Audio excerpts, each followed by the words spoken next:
Well, back in 2016, Indiana Governor Eric Holcomb made his first run for governor after serving as then Governor Mike Pence's #2. But now just 3 years later, quite a bit has changed across the state, and he is looking toward the next run for the state's top office in 2020. And tonight, Governor Holcomb is joining us live in studio to talk about that run and some other issues still front and center right here in the tri-state. First of all, thank you for taking some time out of your busy schedule. Thank you for having us. Glad to have you here. All right, let's start off with education, more specifically with teacher pay.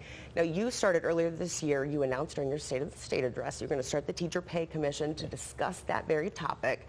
What have you guys come up with so far? What has been accomplished? And when do you think you'll have some results from what you guys have discussed? Well, and don't forget, also during the State of the State address, I also mentioned that we took $150 million and we moved it into the K through 12 space, public schools, and gave it directly to schools to pay down debt. So in essence, they paid off that mortgage so that they could, and I hoped and asked that it would get to teachers for a pay increase, $150 million, plus the, before we adjourned, we had devoted an increase of $763 million increase into K through 12 education.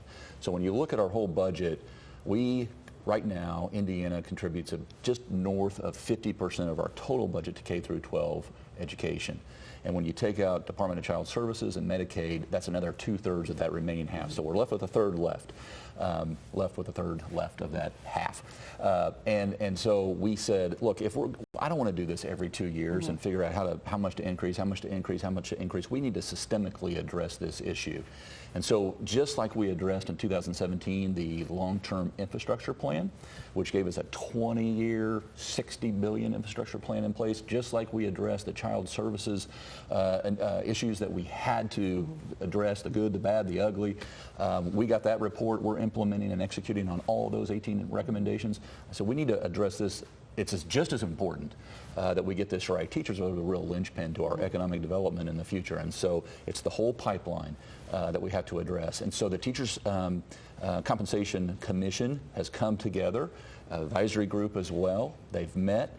And now they're going to be taking that out on the road this next month. And so they'll be here in Evansville, actually. They'll be in Indianapolis, Evansville. They've announced the three first meetings, Elkhart, Indianapolis, Evansville.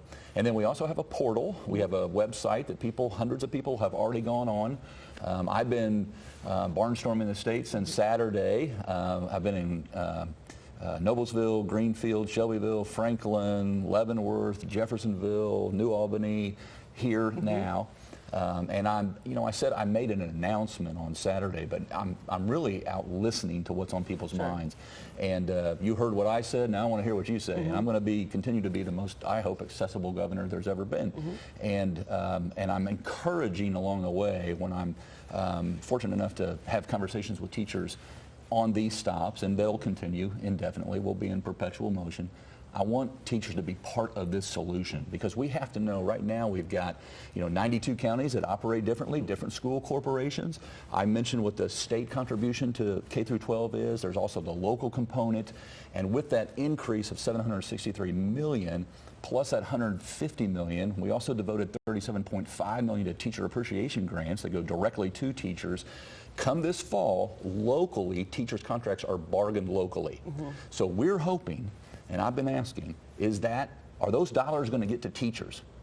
And fortunately, when we were going through this General Assembly, the superintendent associations of the rural, urban, and suburban, they said, we got the message. We hear you. You want this to get to teachers.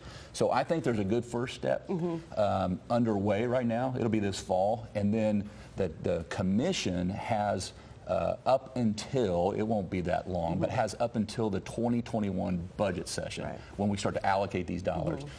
So you can imagine sometime next year when they get all the input from the public and from legislators who will be making these decisions as well, they'll put together those recommendations, and they'll turn the cards face up. We'll be very transparent. We'll say, okay, we know what the goal is, and my goal is our teachers need to rank in the top 3 in the Midwest. We want to attract teachers from around, not lose them. And we find ourselves in this roaring economy right now. So teachers are they're very valuable. And this could be the time for it to happen. That's it needs to be the time for it to happen. Definitely.